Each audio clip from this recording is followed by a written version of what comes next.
Hello बच्चों, कैसे हैं आप? बढ़िया। पढ़ाई कैसी चल रही है? सबकी बढ़िया चल रही है।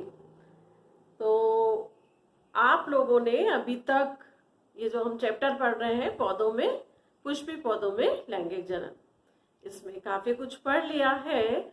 और जो पढ़ लिया है जरूरी आप लोग को समझ में आ गया होगा, है ना? तो अभी अपन आगे बढ़ेंगे, उसके पहले थोड़ा सा रिवाइज कर लेते हैं। इसके पहले वाले वीडियो में हमने क्या पढ़ा? हमने पढ़ा कि द्विनिषेचन क्या होता है। द्विनिषेचन, डबल फर्टिलाइजेशन क्या होता है, आपको अच्छे से समझ में आ गया होगा। और डबल फर्टिलाइजेशन के बाद की प्रोसेस आज के वीडियो में हम पढ़ेंगे। और डबल फर्टिलाइजेशन जो होता है वो तो नेचुरल प्रक्रिया है, होती है, लेकिन यदि किसी पौधे में अच्छे गुणों को उत्पन्न करना है और क्रॉस पॉलिनेशन हमें कराना है कि ये पौधे की ये वाली प्रजाति भी अच्छी है, ये भी अच्छी है, इकोनॉमिक इम्पोर्टेंस के लिए दोनों प्रजातियां अच्छी हैं, एक का ये लक्षण अच्छा है, एक का ये लक्षण अच्छा है, तो हम उसमें कृत्रिम निषेचन भी करा सकते हैं, आर्टिफिशियल फर्टिलाइजेशन भी करा सकते हैं। तो फर्टिलाइजेशन, आर्टिफिशियल फर्टिलाइजेशन कराने के लिए हमें आर्टिफिशियल पॉलिनेशन कराना पड़ेगा। और आर्टिफिशियल पॉलिनेशन के लिए हमें क्या करना पड़ेगा? उसके लिए हमें दोनों प्रजातियों के जो पौधे हैं उन पर निगाह रखनी पड़ेगी। जैसे ही उनमें पुष्प उत्पन्न होंगे तो एक पौधे के जितने भी परागकोश हैं उनको चिमटी द्वारा धीरे धीरे निकालकर अलग करना पड़ेगा। और उसके बाद तुरंत चिमटी द्वारा जो अलग अलग करके निकालेंगे परागकोशों को, उनको अलग करके फेंक दिया जाएगा। और उन पुष्पों को जिनसे परागकोश निकाले हैं उनको आप बैगिंग, कोई पार्च पेपर या किसी पतले कपड़े की थैली से उसको बैग बनाकर ढांक दिया जाएगा। ऐसा क्यों? ताकि वो जो पुष्प हैं जिनके परागकोश हमने अलग कर दिए हैं उनमें किसी और कोई कीड़ा या वायु या कोई आकर दूसरे पौधे के परागकण ना आ जाए। अब क्या किया जाएगा? अब इसके बाद जो दूसरा पौधा है जिसके हमको परागकण लेने चाहिए, वांछित जो परागकण है, उनको चिमटी द्वारा निकाला जाएगा। और चिमटी द्वारा निकाल कर एक एक पुष्प का बैग जो पैक कर दिया है उसको खोल कर उसमें चिमटी द्वारा परागकणों को रखा जाएगा। तो ऐसे इस क्रिया को जिसमें खुद हम फर्टिलाइजेशन या पॉलिनेशन कराते हैं उसे कहते हैं कृत्रिम निषेचन या कृत्रिम परागण। या तो नहीं बोल सकते, परागण अलग चीज है, निषेचन अलग चीज है। परागण हम करवाएंगे, निषेचन पौधा खुद करेगा। ठीक है? तो इस प्रक्रिया में दो टर्म्स यूज होती हैं, एक विपुंसन और एक बैगिंग। विपुंसन यानी परागकोश को अलग कर देना और बैगिंग मीन्स पुष्प को ढक देना। ठीक है? तो देखते हैं कृत्रिम परागण। आज का पहला हमारा टॉपिक है कृत्रिम परागण और इसके बाद आगे बढ़ते हुए हम अगले टॉपिक्स को पकड़ेंगे आज ही। तो कृत्रिम परागण में पहली क्रिया है विपुंसन। दो विभिन्न जातियां जिनको हमें मिक्स करके एक नई किस्म बनानी है, उसमें पहले विपुंसन किया जाता है। विपुंसन का मतलब है पराग कोशों को हटाना।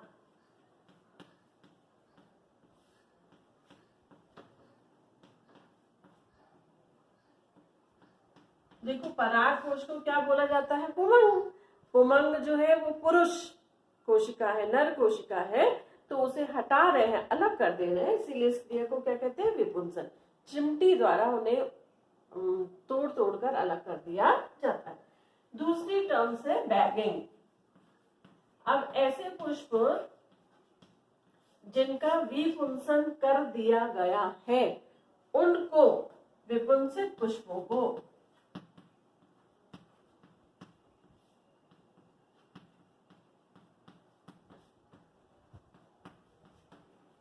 थैली, अब ये थैली बहुत पतले कपड़े की भी हो सकती है, पार्चमेंट कागज की भी हो सकती है।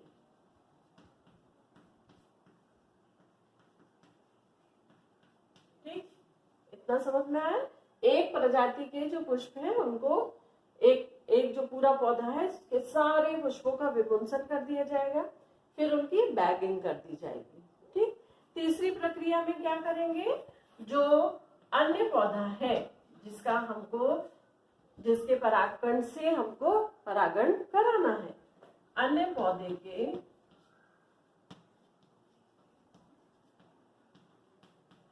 परागकणों को ये क्रिया किसके द्वारा की जाती है, चिमटी द्वारा।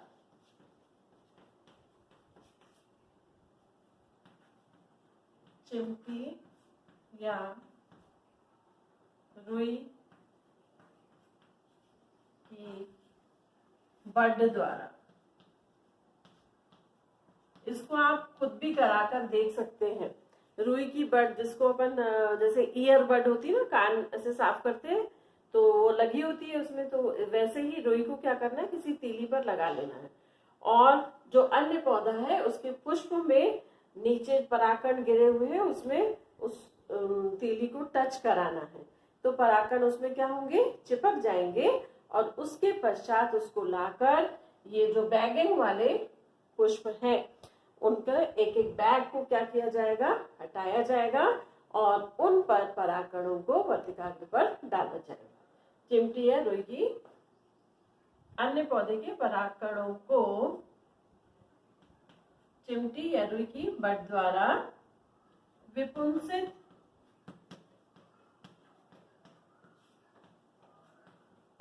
पुष्पों पर डाला जाता है। बस इतनी क्रिया है जो हमने कराई कृत्रिम रूप से। इसके बाद जब परागकण वर्तिकाग्र पर पहुंच जाएंगे तो अपने आप ही पराग नलिका निकलेगी, और पराग नलिका के निकलने के बाद वो पहुंचेगी ओव्यूल तक, बीजांड तक, उसके बाद निषेचन तो स्वयं हो जाएगा। इस क्रिया को कृत्रिम परागण कहते हैं। निषेचन, कृत्रिम निषेचन कराने के लिए कृत्रिम परागण कराना आवश्यक होता है। इसका क्या फायदा होता है, इससे जो दो प्रकार की अलग अलग प्रजातियों के पौधे हैं उनसे एक मिक्स पौधा उत्पन्न होता है। और ऐसा नहीं कि एक ही बार में ऐसा करने से हमें एकदम बढ़िया सा मिक्स पौधा प्राप्त हो जाएगा, ऐसा नहीं। कई बार, कई पीढ़ियों तक ये कई पीढ़ियों तक कराना पड़ता है, और इसके फलस्वरूप ही, इसके परिणाम स्वरूप ही आपने देखा होगा आजकल नर्सरी में पहले आप गुड़हल के जो फूल होते हैं केवल रेड मिलते थे, अब वो ऑरेंज, येलो, अलग अलग कलर के मिल रहे हैं। जो रोजेस हैं वो रोजेस भी मिक्स्ड कलर के मिल रहे हैं। पहले अपन ने देखा था कि हम जब छोटे थे येलो रोज है या रेड है या मरून है या वाइट है, आजकल रेड में वाइट धब्बे, फिर पिंक में वाइट धब्बे, इस तरह अलग अलग प्रकार के मिल रहे हैं। तो वो सब कृत्रिम, और उनको कहा जाता है हाइब्रिड। ऐसे पौधे जब इस प्रक्रिया द्वारा जो नया पौधा विकसित होगा उस पौधे को संकरित पौधा कहा जाता है। क्या कहा जाता है, संकरित पौधा। और इस क्रिया को संकरण कहा जाता है, संकरित पौधा, और इस क्रिया को क्या कहा जाता है, संकरण कहा जाता है। हाइब्रिड पौधा या संकरित पौधा, हाइब्रिड प्लांट। इस प्लांट में ये जो विपुंसित पौधा है और जो दूसरा पौधा है, दोनों को ही लक्षण हमें मिलते हैं। ठीक है, चलिए आगे बढ़ते हैं। अब हम डबल फर्टिलाइजेशन के आगे।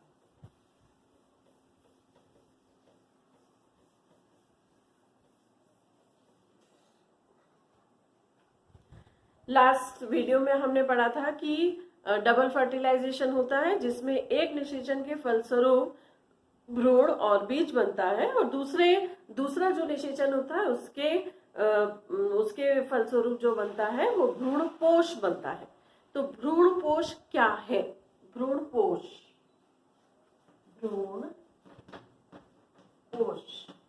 ये भ्रूणपोष जैसा कि इसके नाम से ही हमें लग रहा है भ्रूण को पोषण प्रदान करता है।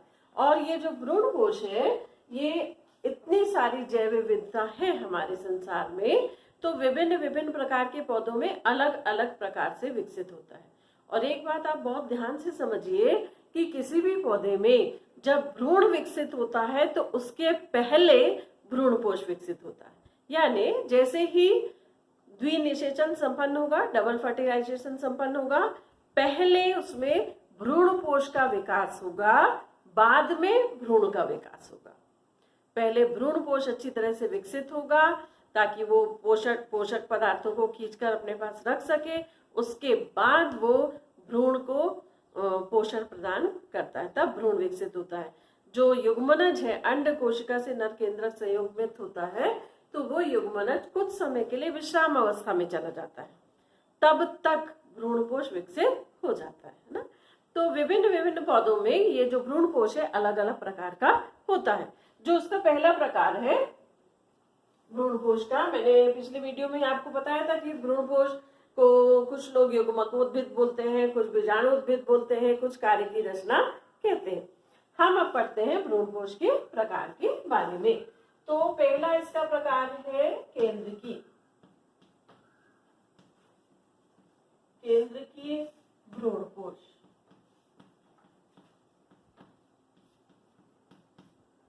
जो केंद्रकीय भ्रूणपोष है, इसमें क्या होता है कि देखिए, एक बार फिर से अपने दिमाग में क्लियर कर लीजिए। हमने ये ओव्यूल था, यहाँ पर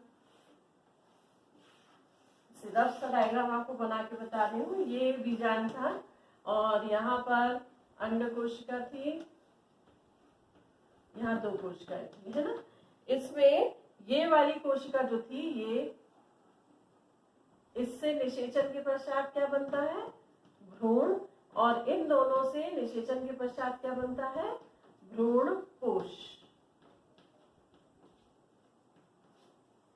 ठीक है, एक नर केंद्रक इससे संयुग्मित होता है, भ्रूण बनाता है, और इससे संयुग्मित होकर भ्रूणपोष बनाता है। ठीक है, पहले निषेचन के बाद में क्या बनता है, युग्मनज, जाइगोट जिसको बोलते हैं, और फिर जाइगोट से क्या बनता है, भ्रूण, और फिर भ्रूण से क्या बनता है, बीज बनता है। ठीक है, लेकिन यहाँ पर जो भ्रूणपोष है, ये एक ही बार जो निषेचन हुआ है, दूसरा निषेचन हुआ है, उसमें 3N इसमें क्रोमोसोम रहते हैं, और ये भ्रूणपोष में यहाँ पर विकसित होगा। ये बात आपको ध्यान रखनी है कि जो भ्रूण होगा वो बीजांड द्वार की तरफ होगा। ये वाला हिस्सा क्या कहलाता है, निभाग्या चैलिजा। ये हिस्सा क्या कहलाता है, निभाग्या चैलिजा, और ये हिस्सा क्या कहलाता है, बीजांड द्वारी हिस्सा। ये बीजांड द्वार है।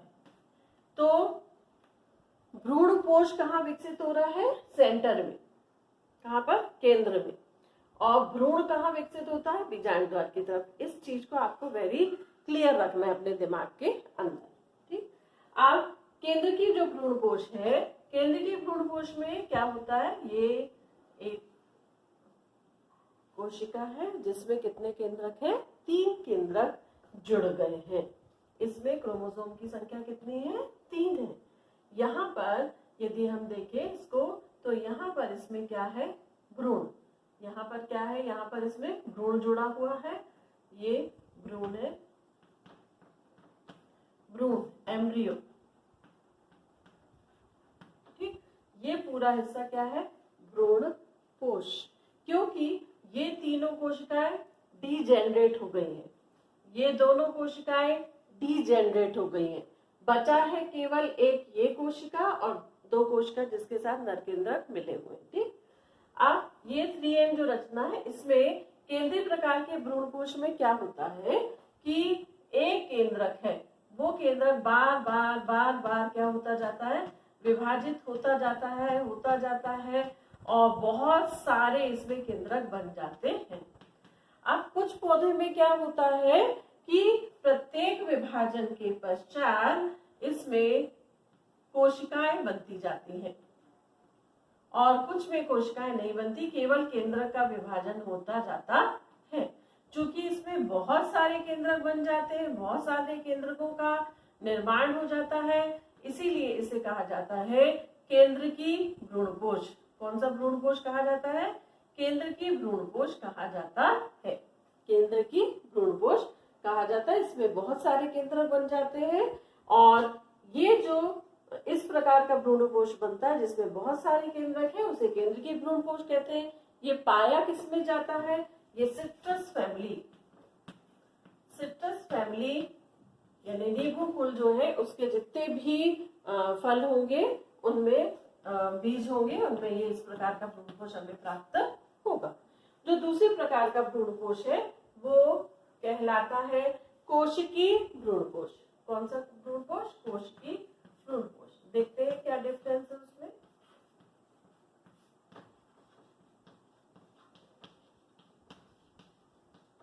Cellular embryo sac. अब इसमें कोशिकी भ्रूणकोश में होता क्या है कि ये है, ये भ्रूण है यहाँ पर।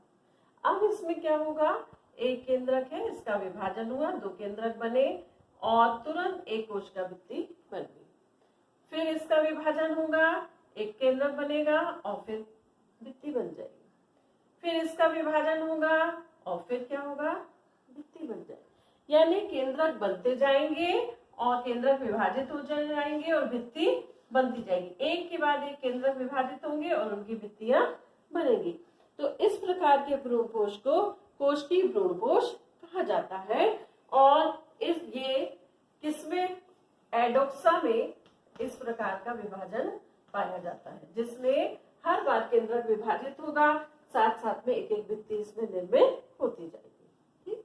और तीसरा प्रकार है हेलोबियल भ्रूणकोश।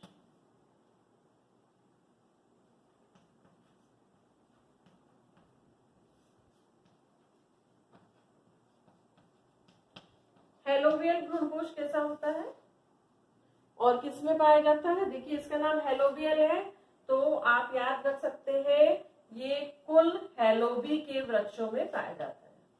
कौन से कुल में? कुल हेलोबी के वृक्षों में पाया जाता है। अब इसमें कैसा होता है? इसमें क्या होता है कि ये भ्रूणकोश है, इस भ्रूणकोश में यहाँ पर ये भ्रूण है। इसमें क्या होगा, बस एक बार केंद्रक विभाजित हुआ और अब क्या होगा, एक बड़ी कोशिका बन जाएगी और एक छोटी कोशिका। ठीक। अब इसमें ये केंद्रक यहीं पर बार बार विभाजित होता जाएगा और ये केंद्रक भी यहाँ बार बार विभाजित होता जाएगा। अब इसमें कोई भी कोशिका भित्ति नहीं बनेगी, केवल एक बार कोशिका भित्ति बनेगी, उसके बाद कोशिका भित्ति नहीं बनेगी। तो इस प्रकार के भ्रूणकोश को हेलोबियल भ्रूणकोश कहा जाता है। ठीक है, बहुत सिंपल है, कुछ भी इसमें नहीं है। केंद्र की भ्रूणकोश में बहुत सारे केंद्रक बनते हैं। कुछ पौधों में हर केंद्रक के आजू बाजू कोशिका भित्ति बन जाती है, कुछ पौधों में नहीं बनती। कोश के भ्रूणकोश में एक केंद्रक से जैसे ही दो केंद्रक बनेंगे तो दोनों केंद्रक के बीच में एक भित्ति बन जाती, लगातार ये क्रिया चलती है। हेलोबियल भ्रूणकोश में जब पहला विभाजन होता है केंद्रक में तो दो केंद्रक बनते हैं, उनके बीच में अनुप्रस्थ भित्ति बन जाती है।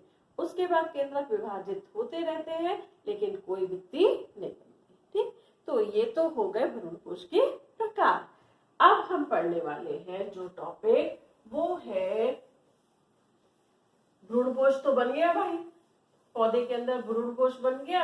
अब भ्रूणकोश बन गया तो भ्रूण के साथ साथ दो निषेचन हुए थे, एक निषेचन से तो भ्रूणकोश बन गया, जो दूसरा वाला निषेचन है उससे क्या बन रहा है, क्या बनता है, भ्रूण बनता है। और जब भ्रूण बनता है तो कैसे बनता है, किस प्रकार का होता है, क्या होता है, बहुत सारी क्यूरियोसिटी होगी आप में, है ना। तो देखिए पहले तो आप उसको पहले मैं थोड़ा सा सिंपली समझा देती हूँ, उसके बाद में अपन आगे बढ़ते हैं। ठीक, देखिए ये आपका, यहाँ भी मैंने बनाकर आपको बताया था, बिल्कुल ये दिमाग में क्लियर रखो कि यहाँ की 3 कोशिकाएं गायब, यहाँ की 2 कोशिकाएं गायब। कब? फर्टिलाइजेशन के बाद। जैसे निषेचन हुआ इनका कोई अस्तित्व नहीं रहता, केवल एक जो यहाँ पर ये कोशिका थी अंड कोशिका, और यहाँ पर कौन सी कोशिका आई, नर कोशिका, इनका फर्टिलाइजेशन हुआ। और यहाँ पर जो 2 कोशिका थी उनके पास एक नर केंद्रक आया, इनका फर्टिलाइजेशन हो। बस अब इन तीन का अस्तित्व है। ठीक, तो इससे तो भ्रूणपोष बनता है, हमने समझ लिया। अब इससे क्या बनता है? भ्रूण। और ये जो कोशिका कहाँ पाई जाती है, किस तरफ पाई जाती है? बीजांड द्वार की तरफ। कहाँ पाई जाती है? बीजांड द्वार। ठीक, अब इसको अपन को दिमाग में रखना है कि भ्रूण किस तरफ विकसित हो रहा है? बीजांड द्वार की तरफ। ठीक है, अब कैसे होता है, कौन कौन सी क्रियाएं होती है, अपन अब इसके बाद देखते हैं। अब देखो भ्रूण में भी क्या है, आपने देखा होगा कि कुछ पौधे जो है उनके बीजों को अपन जब तोड़ते हैं उसमें 2 पार्ट मिलते हैं, और कुछ पौधों के बीजों में 2 पार्ट नहीं मिलते हैं ना। ये आप पढ़ चुके हैं, 11th में पढ़ चुके हैं। तो उस आधार पर उन्हें 2 भागों में बांटा, द्विबीजपत्री और एकबीजपत्री। ठीक, अब द्विबीजपत्री जो पौधे हैं उनमें भ्रूण का विकास कुछ अलग तरह से होता है, और जो एकबीजपत्री है उनमें कुछ अलग तरह से होता है। क्योंकि जो द्विबीजपत्री है उसको 2 बीजपत्र चाहिए, जबकि जो एकबीजपत्री है उसमें एक ही बीजपत्र से काम चल जाता है। किंतु एकबीजपत्री को एक टिपिकल टाइप का, एक प्रारूपिक टाइप का विकास नहीं मान सकते, क्योंकि जितने भी एकबीजपत्री पौधे हैं वो अपना अपने भ्रूण का विकास अलग अलग तरह से करते हैं, किंतु द्विबीजपत्री को हम प्रारूपिक मान सकते हैं। ठीक है, अब जैसे ही निषेचन की क्रिया संपन्न होती है तो पहले भ्रूणकोश बनता है, और युग्मनज कुछ समय के लिए विश्राम अवस्था में चला जाता है। युग्मनज क्या? युग्मनज मीन्स ये जो अंड कोशिका और नर कोशिका के मिलने से बना है, इसे कहा जाता है युग्मनज। ये एक कोशिका होती है, और इस एक कोशिका के अंदर दोनों केंद्रक मिल चुके हैं, तो केंद्रक में कितना होता है? 1 होता है। ठीक, युग्मनज कुछ समय के लिए विश्राम अवस्था में जाता है, और इस पर भी निर्भर करता है युग्मनज की प्रसुप्ति जो है, उसे प्रसुप्ति कहते हैं। विश्राम अवस्था मतलब प्रसुप्ति।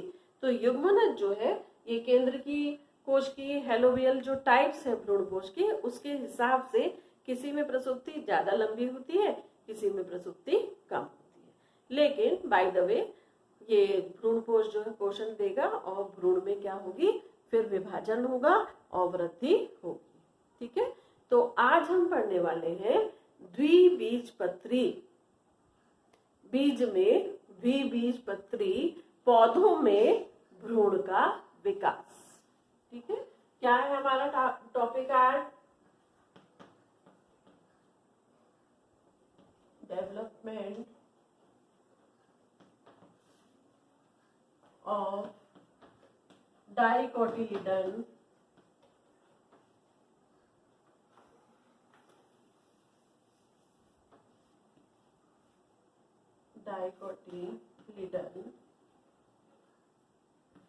embryo।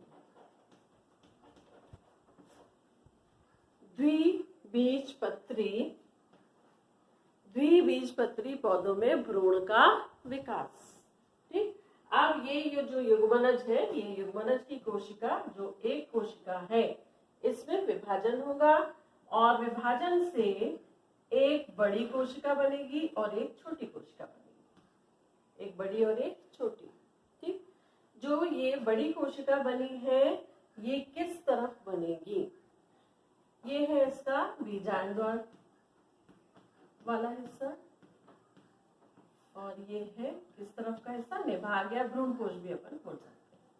ठीक है, ये चीज अपन को क्लियर रखनी है अपने दिमाग में कि बीजांड द्वार की तरफ बड़ी कोशिका और निभाग की तरफ छोटी कोशिका। ठीक है, अब इनके नाम भी अलग अलग है। इसका नाम है आधार कोशिका, और इसका नाम है भ्रूणी कोशिका।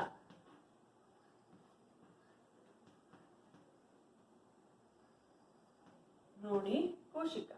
ठीक है, जो आधार कोशिका है किस तरफ है? बीजांड द्वार की तरफ। अब इसमें क्या होगा? इसमें लगातार विभाजन होगी, और विभाजन से इसमें विभिन्न पौधों के हिसाब से अलग अलग 6 से 10 कोशिकाएं, यानी किसी में 6, किसी में 7, किसी में 8, किसी में 9, किसी में 10 कोशिकाएं बनती हैं। ठीक, तो इसमें भी जो बीजांड द्वार की तरफ की कोशिका थोड़ी बड़ी होती है, बाकी कोशिकाएं लगभग 1 2 3 4 5 6 7, और उसके नीचे कौन सी कोशिका है? भ्रूणी कोशिका। अब मैं दोनों को अलग अलग कलर दे देती हूँ। ये है भ्रूणी कोशिका, ठीक है, और ये है सबसे बड़ी कोशिका जो किससे बनी है? आधार कोशिका से। बेसल सेल भी कहा जाता है इसको, निलंबक सेल भी कहा जाता है, निलंबन सेल, निलंबक कोशिका भी कहा जाता है। ये भ्रूणी कोशिका या एम्ब्रियोनिक सेल भी इसको कहा जाता है। ठीक, अब इसमें ये जो 6 से 10 लंबी कतार बन गई है कोशिकाओं की, इसमें एक जो है ये सबसे बड़ी है, और ये सबसे बड़ी किस तरफ है? बीजांड द्वार की तरफ। इसे कहा जाता है हॉस्टोरियम। ये है बेसल सेल, फिर ये कौन सी सेल है? Embryonic cell.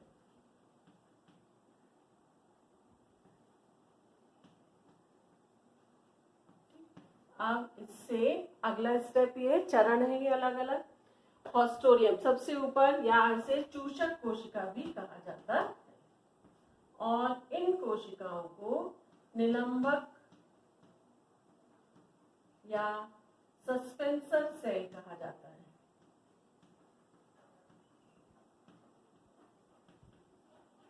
सस्पेंसर सेल कहा जाता है। नीचे कौन सी सेल है? ये एम्ब्रियोनिक सेल है। कौन सी सेल है? Embryonic cell. भ्रूणी कोशिका। अब जब ऊपर की बेसल सेल में, आधार कोशिका में जब ये विभाजन चल रहे थे, उसी समय उसमें इसमें भी एक विभाजन हुआ, और इस विभाजन से कितनी कोशिकाएं बनी? 2 कोशिकाएं। ये रचना भी ऐसी दिखाई दे रही है, यानी भ्रूणी कोशिका में एक विभाजन से कितनी कोशिकाएं बन चुकी हैं? 2 कोशिकाएं। तो इसे कहा जाता है 2 कोशिकीय अवस्था, 2 सेल्युलर स्टेज।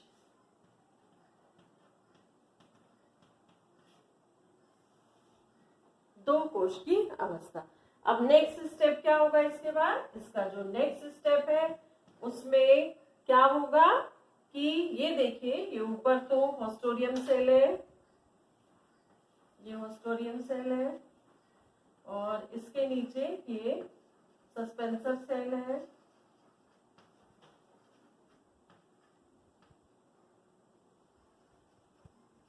एक 2 3 4 5 6 7 8, और इसके नीचे जो एम्ब्रियोनिक सेल है, वो एम्ब्रियोनिक सेल में पहले एक विभाजन हुआ था लंबवत, जिससे 2 कोशिकाएं बनी थी। अब इसमें क्या होगा? एक विभाजन तो ये हुआ ही है, अब इस तरह से विभाजन होगा जिससे इसमें 4 कोशिकाएं बनेंगी। कितनी कोशिकाएं बन जाएंगी? 4 कोशिकाएं। इस अवस्था को कहा जाता है 4 कोशिकीय अवस्था। 4 कोशिकीय अवस्था, ये आप ध्यान रखेंगे। ये 2 कोशिकीय अवस्था, ये 4 कोशिकीय अवस्था, 4 सेल्युलर स्टेज। ठीक, अब इसके बाद क्या होगा? इसके बाद जो नेक्स्ट स्टेप है, इसमें क्या होगा? नेक्स्ट स्टेप में ये हॉस्टोरियम बड़ी सी, फिर ये सस्पेंसर सेल,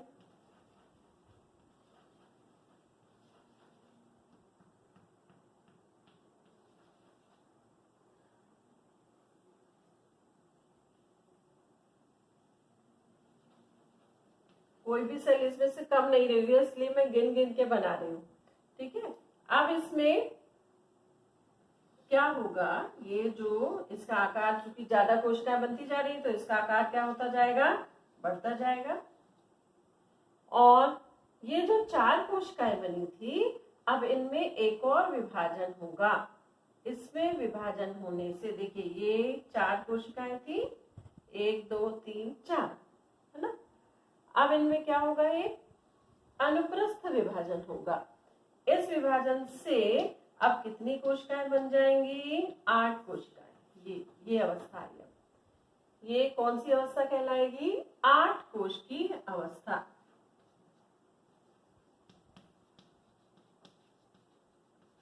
आठ कोश की अवस्था, ठीक। अब इसके बाद नेक्स्ट स्टेप में क्या होगा, ये 8 कोश की अवस्था में अब तेजी से विभाजन होंगे, और विभाजन से अब क्या होगा,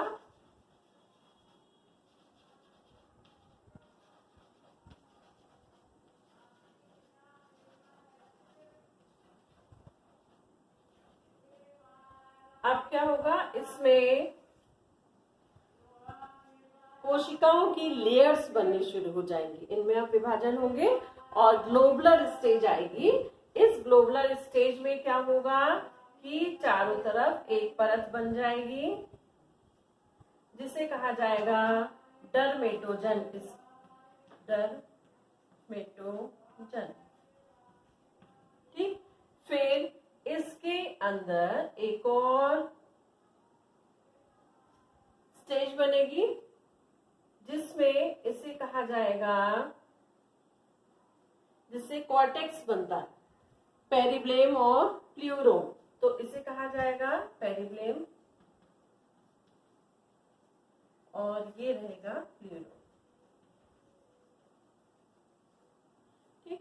इसे कहा जाता है कौन सी स्टेज, ग्लोबुलर स्टेज।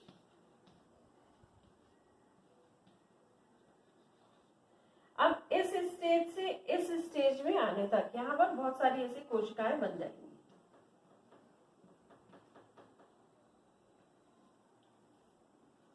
अब देखिए, बीच में थोड़ा सा समझने वाली बात है कि जब ये वाली स्टेज बनती है तो ये जो हॉस्टोरियम है, इससे सस्पेंसर सेल्स निकली है।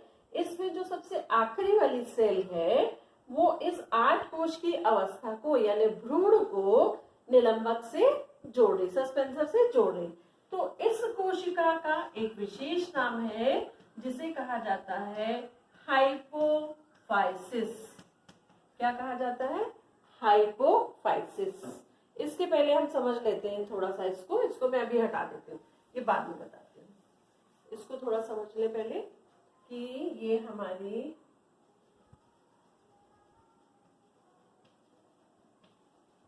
जिससे आपको समझने में थोड़ी सी आसानी होगी।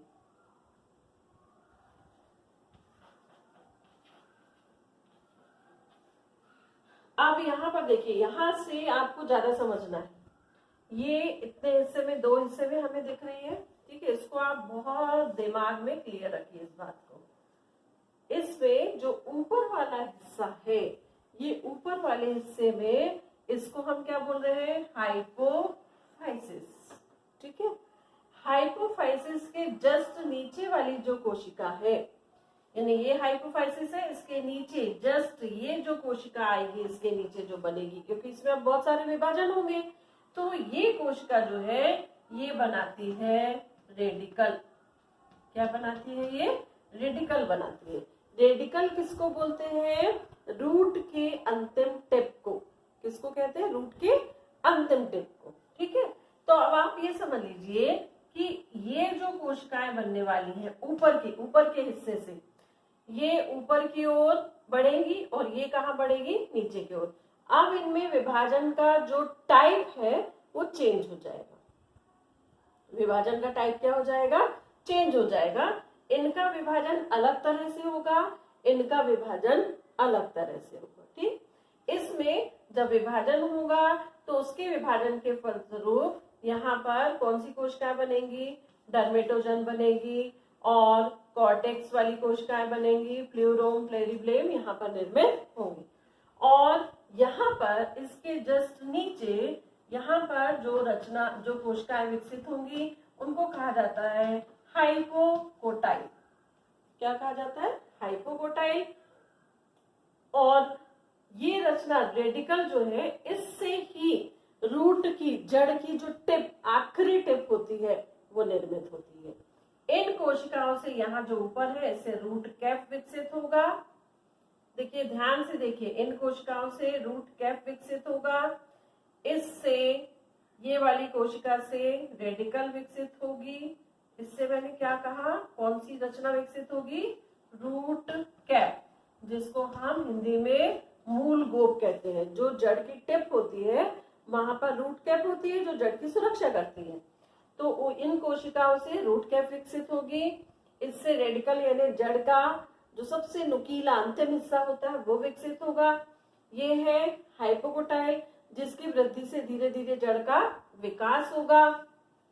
और ये जो नीचे का हिस्सा है इसमें अब जो विभाजन है वो अलग तरह से होने लगेगा। किस तरह से होने लगेगा, अलग तरह से, इस तरह से विभाजन होने लगेगा।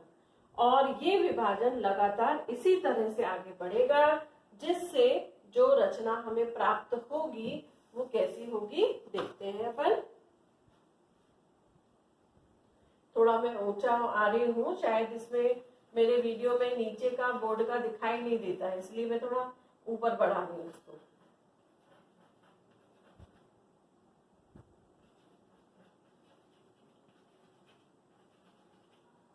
अब ये जो एम्ब्रियोनिक सेल है, जो एम्ब्रियोनिक सेल में बहुत सारे विभाजन हो चुके हैं, इनमें इस तरह से विभाजन होगा। ये जो दो हिस्से हैं, ये दो हिस्से, ये क्या कहलाते हैं, ये कहलाते हैं, एक मिनट,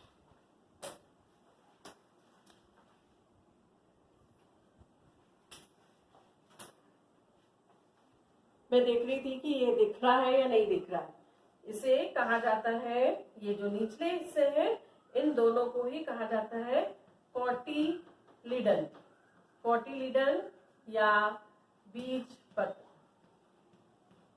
कोटिलीडन या बीज पत्र। जैसे आप चने को खोलेंगे ना तो दो दाल निकलती है, उसमें से वो दाल एक्चुअली क्या है, बीज पत्र। उन्हीं के बीच में दबा हुआ सा छोटा सा भ्रूण होता है।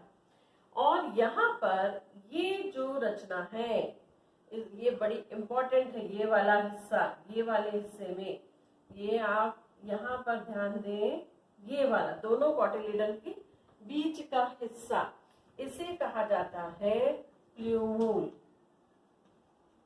प्ल्यूमूल या प्रांकुर। क्या कहा जाता है, प्ल्यूमूल या प्रांकुर। अब देखिए आप अच्छे से समझ लीजिए, यहाँ पर अपन ने देख लिया, यहाँ पर क्या है, रूट कैप वाली कोशिकाएं, यहाँ पर क्या बनने वाला है, यहाँ से जड़, रेडिकल, रेडिकल से आगे चल के क्या बनेगी, जड़। तो ये है रूट कैप की कोशिकाएं, फिर ये है किसकी कोशिकाएं, रेडिकल यानी जड़ को बढ़ाने वाली कोशिकाएं। इसी के जस्ट नीचे कौन सी कोशिकाएं हैं, हाइपोकोटाइल, हाइपोकोटाइल की कोशिकाओं में ही वृद्धि होती है, विभाजन होता है, जिससे जड़ धीरे धीरे धीरे आगे बढ़ती है। और यहाँ पर ही हमें क्या मिलेगा, वही जो मैं पहले बता रही थी आपको कि डर्मेटोजन, सबसे बाहर की ओर जो लेयर होगी डर्मेटोजन की, इसके अंदर में लेयर होगी पेरिब्लेम की, और सबसे अंदर में लेयर होगी प्ल्यूरोम की। किसकी जड़ लेयर होगी, प्ल्यूरोम की। ठीक, ये सब तो चल ही रहा है। ये दो विभाजन लगातार और होंगे, इससे एक रचना बनेगी जिसको मैं अभी बनाकर बता रही हूँ। ये अभी आपके दिमाग में क्लियर हो गया कि इससे किस तरह ये परिवर्तन हुआ। ऊपर का हिस्सा जड़ बना रहा है, नीचे का हिस्सा बीज पत्र और तने के निर्माण के लिए निर्मित हो रहा है। तना प्रांकुर से बाद में जाकर क्या बनेगा, तना बनेगा। और ये वाले जो हिस्से हैं इनसे आगे चलकर क्या बनेगी, जड़ बनेगी, जब बीज अंकुरित होगा तब। ठीक, ये प्ल्यूमूल प्रांकुर यानी दोनों बीज पत्र के बीच में जो हिस्सा होता है उसे प्ल्यूमूल या प्रांकुर कहा जाता है। इसी से तने का निर्माण होता है। किसका निर्माण होता है, तने का। और दोनों ही हिस्सों में, चाहे जड़ वाला हिस्सा हो चाहे तने वाला, ये बीजपत्र वाला हिस्सा हो, इसमें लेयर्स जो बनती है वो किसकी बनती है, डर्मेटोजन, फिर पेरिब्लेम और फिर प्लूरोम। सबसे अंदर प्लूरोम, फिर पेरिब्लेम और फिर डर्मेटोजन। डर्मेटोजन से एपिडर्मिस, हाइपोडर्मिस बनती है। फिर जो पेरिब्लेम है इससे कॉर्टेक्स बनता है, एंडोडर्मिस पेरिसाइकिल बनती है, और प्लूरोम से अंदर की ओर फिर वास्कुलर बंडल्स ये सब निर्मित होते हैं। ठीक, अब क्या होगा, ये जब रचना ऐसे बन रही है तो ये जो है रचना डायकोटिलीडन की जो बीजपत्र है ये और विकसित होते जाएंगे और विकसित होते जाएंगे और इस तरह की इनकी रचना बन जाती है, जिनमें विभिन्न परतें हमको दिखाई देती। ठीक है, क्लियर हो गया आपको। देखिए अब यदि हम इसको देखें कि बीजांड द्वार की तरफ, किसकी तरफ, बीजांड द्वार की तरफ, बीजांड द्वार की तरफ कौन होगा, कौन होगा, हॉस्टोरियम। ठीक है, और बीच में भ्रूण कोश की तरफ कौन होंगे, कॉटिलीडन्स। कौन होंगे, कॉटिलीडन्स। कौन होंगे, कॉटिलीडन्स। समझ में आया आपको। यदि हम इस रचना को देखें, यही ये बीजांड था ना, इसमें यदि हम देखें तो ये वाला हिस्सा कौन सा है, निभाग वाला, चैलिजा वाला, और ये वाला हिस्सा कौन सा है, बीजांड द्वार वाला। तो यहाँ पर ये वाली रचना हमको कैसे देखेगी, यहाँ पर होगा हॉस्टोरियम। क्या होगा यहाँ पर, ये हॉस्टोरियम। फिर यहाँ पर क्या होगा, निलंबक, और यहाँ पर जो रचना है आपकी किसकी होगी, डायकोटिलीडन। ये जो बीजपत्र बने हैं ये कहाँ पर मिलेंगे, एकदम सेंटर में, यहाँ पर हार्ट शेप पहले रचना बनती है और इस तरह से इनमें विकास होगा। यहाँ पर प्लूमोल होगा, यहाँ पर जो रचना है इससे जड़ों का विकास होगा, यहाँ प्लूमोल होगा। ये दोनों है बीजपत्र। क्या क्या है ये प्लूमोल, प्रांकुर जिससे आगे चलकर तना बनेगा। ये क्या है, कॉटिलीडन, बीजपत्र।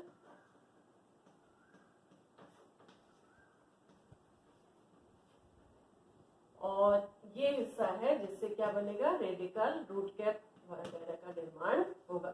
रूट कैप के जस्ट ऊपर कौन होगा, हाइपोकोटाइल। ठीक है, तो आपको पूरी चीजें क्लियर हुई। फिर से एक बार अपन चलते हैं, देखते हैं। ठीक है, यहाँ से अपन आगे बढ़ते हैं। ये फर्स्ट अपना स्टेप है। इसके बाद आप ये देखिए, ये कौन सी कोशिका है, अंड कोशिका है। अंड कोशिका और नर कोशिका जो कि बीजांड द्वार की तरफ होती है, उसमें निषेचन के पश्चात ये एक कोशिका बनी जिसे कहा जाता है युग्मनज। क्या कहा जाता है, युग्मनज। ये है युग्मनज या जाइगोट भी इसे कहा जाता है। ठीक है, जाइगोट में पहला विभाजन हुआ, सेकेंड स्टेप पे अपन आ गए। तो दो कोशिका बनी, बड़ी आधार कोशिका और छोटी भ्रूणी कोशिका। ठीक, अब आधार कोशिका में लगातार विभाजन हुए और लगभग कितनी सेल्स बनी, 6 से 10 सेल्स। कितनी सेल्स बनी, 6 से 10 सेल लंबी एक कतार बन गई कोशिकाओं की, जिसमें बीजांड द्वार की तरफ जो कोशिका थी वो बड़ी है आकार में, उसे चूषक या हॉस्टोरियम कहा जाता है। ठीक, और जो सबसे नीचे वाली कोशिका है उसको हाइपोफाइसिस, सबसे नीचे मीन्स जो भ्रूण की तरफ है, जो भ्रूणी कोशिका की तरफ है उसे कहा जाता है हाइपोफाइसिस। ठीक, भ्रूणी कोशिका में एक लंबवत विभाजन हुआ जिससे वो 2 कोश की अवस्था में बदल गई। भ्रूणी कोशिका में और विभाजन हुए जिससे वो 4 कोश की अवस्था में बदली। भ्रूणी कोशिका में अब एक आड़ा विभाजन हुआ जिससे वो 8 कोश की अवस्था में बदली। इनमें और विभाजन हुए जिससे वो ग्लोबुलर कंडीशन में आई, और उस समय जो नीचे वाला हिस्सा है इसका विभाजन अलग तरह से होने लगा, ऊपर वाले हिस्से का विभाजन अलग तरह से होने लगा।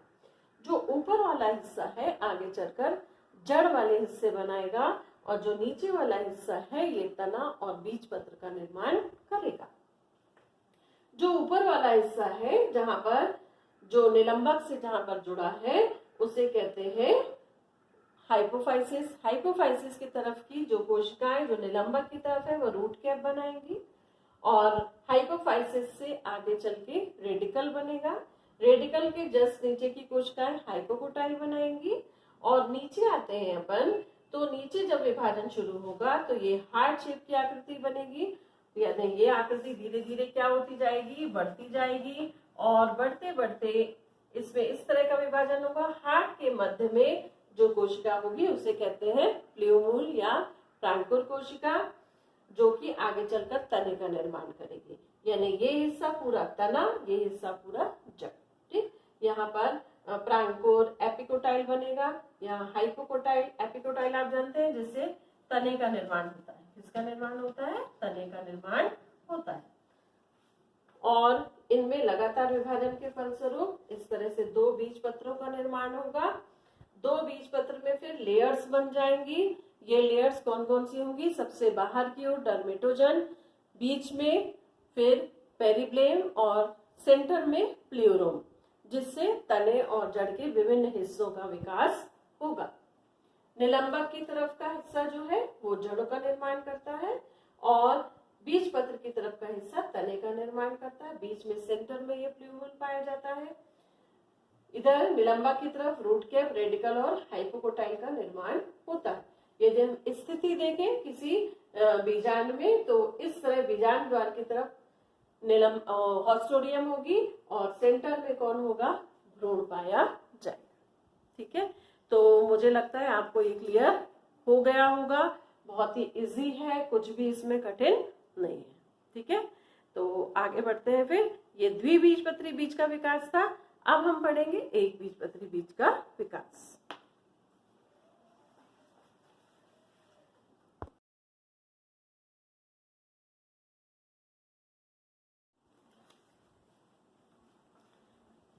तो आज अपन ने पढ़ लिया बेटा बच्चों द्विबीजपत्री पौधों में भ्रूण का विकास, कृत्रिम निषेचन, है ना।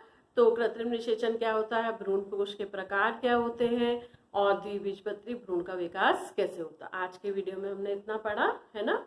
तो उसके अब मैं प्रश्न पूछ रही हूँ आपसे, दिमाग में क्लिक करने चाहिए तुरंत। पहला प्रश्न है विपुंसन क्या है। दूसरा प्रश्न है बैगिंग क्या है। आज के समय में ये बहुत इंपॉर्टेंट चीज है क्योंकि बहुत सारी नई नई नस्लों का विकास इन्हीं के द्वारा किया जाता है। फिर तीसरा प्रश्न है भ्रूणपोष कितने प्रकार के होते हैं।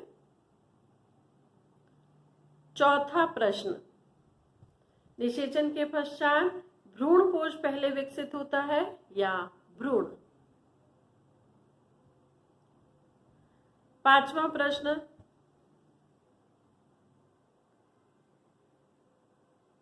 हाइपोफाइसिस एवं प्ल्यूमूल से बीज के कौन कौन से अंगों का विकास होता है। ठीक, तो आप प्रश्नों के उत्तर जरूर इस वीडियो को सुनकर ढूंढिए और अच्छे से पढ़ाई करिए, अच्छे से पढ़ाई करिए, अच्छे से पढ़ाई करिए। ज्ञान के लिए, नॉलेज के लिए पढ़ाई करिए, अंकों के लिए नहीं। आपको बहुत मजा आएगा यदि आप अपने नॉलेज के लिए पढ़ेंगे तो आप ढूंढ कर पढ़ेंगे कि ये कैसे होता है, वो कैसे होता है। और सबसे अच्छी बात, बायो में आप जो पढ़ते हैं वो आप बाहर देख सकते हैं। ठीक है, ओके, गुड लक।